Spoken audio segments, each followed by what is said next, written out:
Le révérend Bruno Bobietier m'a demandé, en ma qualité de vice-président, de dire un mot au nom de l'Église. Alors, tout le clergé est derrière moi, il souffre que je ne puisse pas me retourner, au lieu de perdre mes notes. Je voudrais donc, vous tous qui êtes ici présents, autorités politiques, administratives, coutumières, religieuses, vous dire merci de vos présences. À la presse, qui vont certainement rendre publique cette cérémonie, au nom de l'Église, je vous dis merci aussi.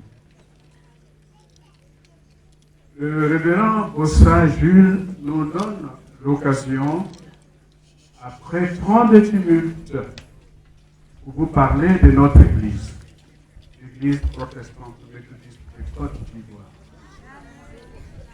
Cette Église existe en Côte d'Ivoire depuis 1870. Par tous les moyens, on essaye de passer cette Église du paysage religieux en Côte d'Ivoire, mais Dieu ne le voudra pas.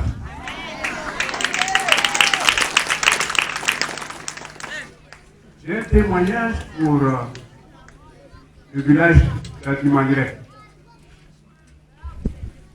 Lorsque la crise a pris de l'ampleur en 2008, j'étais accompagné d'un frère qui est là aujourd'hui avec moi, Henri, dans le cadre de mes tournées aux églises pour informer. Lorsque je suis arrivé à Tiaha, il m'a été refusé d'informer la communauté de ce qui se passe. J'en étais blessé et je me suis mis à genoux dans le temple pour demander au Seigneur que l'Église protestante méthodiste de Côte d'Ivoire ne disparaisse jamais de Tiaha. À la sortie, quelques personnes conduites par le frère Samuel Elekou, on appelle Sam, m'ont reçu au presbytère. Il y a eu même des incidents, des échauffourées. Certains même voulaient porter la main sur moi. Nous avons échangé. Aujourd'hui, je rends grâce à Dieu. L'Église existe à Tiaha. Ce n'était pas facile.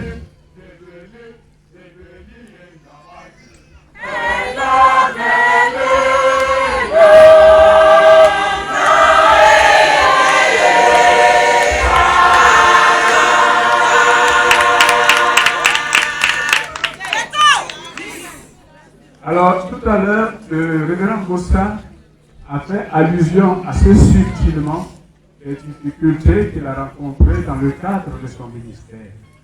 C'est vrai. J'assumais la vice-présidence avec le pasteur Dr Boto Richemont.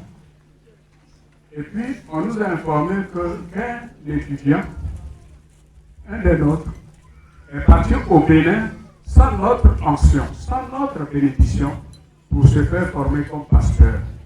Alors nous, on a écrit au Bénin pour dire de le ramener en Côte d'Ivoire. Parce que nous n'avons aucune responsabilité de concernant. C'est comme ça qu'il a fait marche arrière, il a observé, il a respecté et il est revenu. Et quand il est revenu, son papa, ses oncles, le conseiller Abraham Dagri, sont venus au bureau, je leur ai peu instruit de ce que comment on procède pour aller au Bénin. Pour ça, il a accepté humblement de retourner après l'onction de la conférence. Dans les incidents d'aujourd'hui, quand on parle du CAR, j'étais persuadé que pour ça, serait un des membres du CAR, lui qui a reçu une frustration, qui est parti au Bénin, qu'on a fait revenir et qui a dû encore déployer beaucoup d'énergie, de l'argent pour répartir en formation. Mais il est resté ferme. Et nous lui disons merci.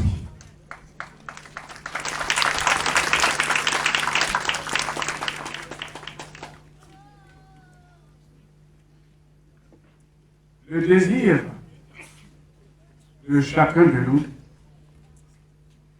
c'est de se réconcilier avec son frère. Mais diantre, qui peut être contre la réconciliation et s'appeler chrétien? Qui peut être contre ça? C'est un non-sens.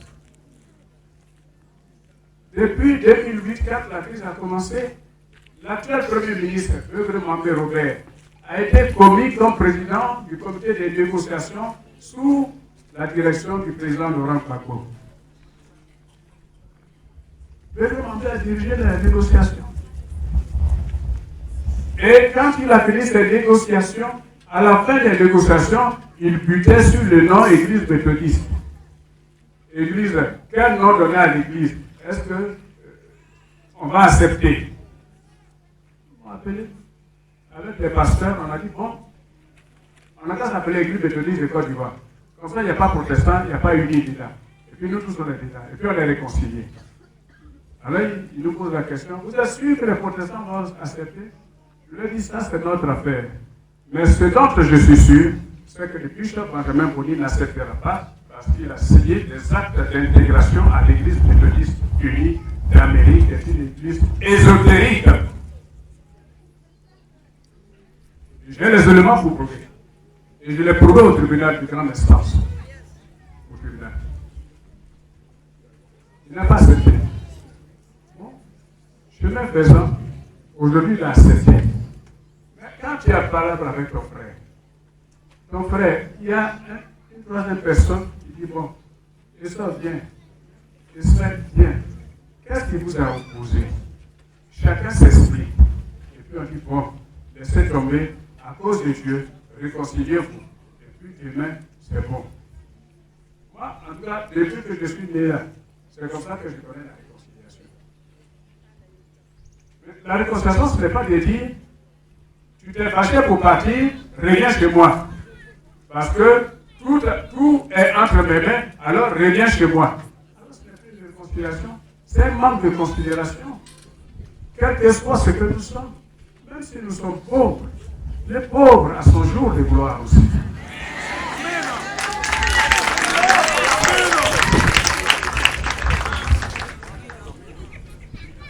Il y manque de la sincérité. Parfois, les gens disent, mais les protestants méthodistes ne veulent pas de la réconciliation. Bon, on a fait venir la CEVA, le Conseil des Églises évangéliques mondiales, qui a son siège en France, à Toulouse, pour demander pardon aux méthodistes unis, que nous puissions nous réconcilier. Ils sont venus. Dans la discussion, l'Église méthodiste unie a refusé que nous nous asseyions pour échanger sur la réconciliation. On n'était pas découragés. On a fait venir le Conseil mondial, le Conseil africain des méthodistes, en Afrique centrale. Ils sont aussi venus. L'Église méthodiste unie a refusé. On allait voir le clergé catholique, même le nonce apostolique. Ils ont refusé. On a tellement vu de gens, même les jeunes premiers, pour vous dire, les musulmans, Cheikh Ouattara Fofana, qui on n'a pas vu en Côte d'Ivoire, pour demander pardon, que nos frères acceptent que nous puissions nous réconcilier. Ils n'ont jamais voulu, fort de leurs acquis.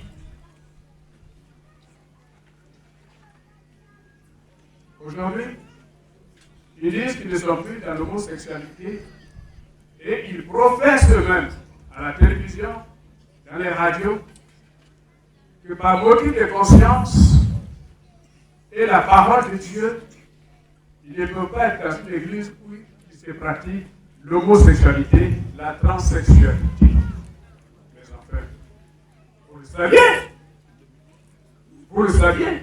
Nous sommes contemporains de l'histoire. Il ne faut pas nous mentir. Vous le saviez? Vous l'aviez fait. Mais il n'y a pas que l'homosexualité qui nous a divisés, mes frères et sœurs. Il y a 12 points de désaccord. Le nom nous a divisés. L'autonomie nous a divisés. La doctrine nous a divisés. Faire entrer les barrières au culte, ça nous a divisés. Quand vous êtes partis samedi dernier, ceux qui ont assisté au culte samedi au parc des sports, vous n'avez pas vu l'entrée des bannières? Ils ne peuvent pas se départir. Nous sommes des sachants et nous savons de quoi nous parlons. Pour sortir du giron de l'Église méthodiste unie d'Amérique, il faut 8 ans. On n'en sort pas comme un dîner de gala. Il y a des actes qu'on a signés. Et c'est 8 ans pour manifestement sortir de cela. Mais qu'à cela ne tienne, il aurait fallu cela. On a demandé au bishop Benjamin Boni, prends ton micro, tu as la télévision, tu as la radio, donne un message. Protestants, méthodistes unis, mettons-nous ensemble. Si hier il y a eu des écarts, laissez tomber tout ça, répartons sur de nouvelles voies. Et l'Église va se réconcilier. Je suis à Tiaha aujourd'hui, 8 septembre. C'est ce qu'on s'est dit. C'est ce qu'on s'est dit. Et il nous a donné son accord. Mais en réalité, c'est le mépris. L'Église protestante, à leurs yeux, n'existait pas. On était tous méthodistes unis, et puis on est sortis, et puis maintenant on dit les protestants méthodistes, c'est archi faux. C'est archi faux. C'est comme aujourd'hui, ils disent qu'ils sont méthodistes de Côte d'Ivoire. À peine d'avoir déclaré, à peine un logo sort, ils n'ont même pas l'arrêté, et à même qu'ils sont méthodistes Côte d'Ivoire. C'est comme ça qu'ils l'ont fait avec méthodistes unis. En 2002, ils nous ont dit on est méthodistes unis. Et puis on a chanté, on est allé au stade, on a fait beaucoup de choses comme méthodistes unis alors qu'on n'était même pas été. L'intégration à l'église méthodiste unie s'est signée le 27 avril 2008. Quand les protestants ont refusé. Alors qu'on ne peut pas nous dire qu'on était méthodistes unis et qu'on a refusé. La réconciliation, c'est de Dieu. Le jour où Dieu lui-même voudra cette réconciliation, il mettra dans le cœur de chacun de nous l'humilité nécessaire. L'humilité de considérer son frère comme un frère et de s'asseoir, parler avec lui. À Tiaha, aujourd'hui, voilà l'église protestante méthodiste qui existe. Révérend Bossa, vous n'avez pas une charge seulement pour parler aux protestants méthodistes. Vous devez parler aux méthodistes unis, parler aux catholiques, parler aux messianiques, parler aux papas nouveaux. C'est ça votre rôle. Devant Dieu, il n'y a qu'un seul Dieu.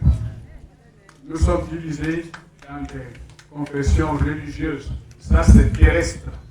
C'est pour la terre. Le salut, il est individuel. Dieu nous demande simplement de l'humilité, de l'amour entre nous, frères et sœurs. Considérez l'autre, même s'il n'a rien du tout, considérez-le comme votre frère. Et parlez-lui comme votre frère. Même si vous avez raison sur lui, ne le méprisez pas. C'est le mépris qui amène cette situation que nous connaissons aujourd'hui. Donc, pour vous dire que l'Église protestante méthodiste de Côte d'Ivoire n'est pas contre la réconciliation. Bien au contraire, nous avons posé beaucoup d'actes pour la réconciliation de notre Église. Et nous pensons que Dieu le voudra. Ça le sera. Hier, ceux qui sont partis, les cas,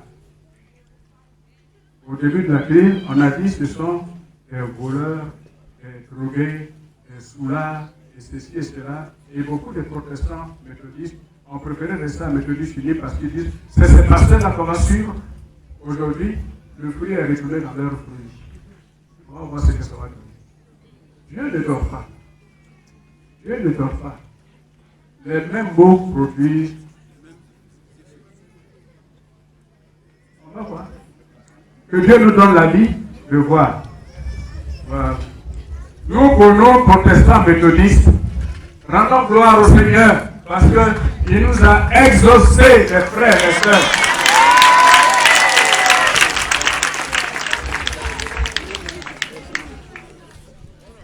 On a critiqué, ils se sont opposés, ils ont fait.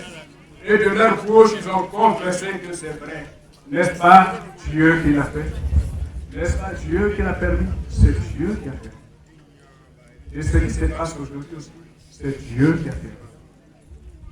Nous avons 70 églises. Nous avons plus de 40 000 membres à travers toute la Côte d'Ivoire. À la date d'aujourd'hui, bien que 24 pasteurs soient partis, Il nous en reste 26. Et nous avons 10 qui sont en formation. Les catéchistes, il y en a une vingtaine. Les prédicateurs, il y en a plusieurs centaines. Ceux qui portent l'évangile. De quoi devions-nous avoir peur? De quoi devions-nous avoir peur? Même s'il reste une seule église, l'église protestante méthodiste de Côte d'Ivoire ne disparaîtra pas.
Le dernier message que je voudrais vous donner au nom de la conférence, mes frères, mes sœurs, puisque nous nous proclamons d'être des chrétiens, partout où nous sommes, faites prévaloir l'amour fraternel entre nous. Que l'amour. Dans une même église, pardon, dans une même famille, dans un même village, il y a les catholiques, il y a les messianiques, il y a les papas nouveaux, tout ce qu'on veut, méthodistes unis, église protestante méthodiste, mais on se parle, on mange ensemble, on rit ensemble, on chante ensemble, et vraiment notre souhait serait que cela puisse continuer. Et qu'il y ait la réconciliation partout, dans tous les villages, et vous ne puissiez pas vous regarder en chien de faïence, en ennemi, mais en des frères et sœurs que Dieu a mis ensemble. Merci à vous tous et bon retour à chacun de vous.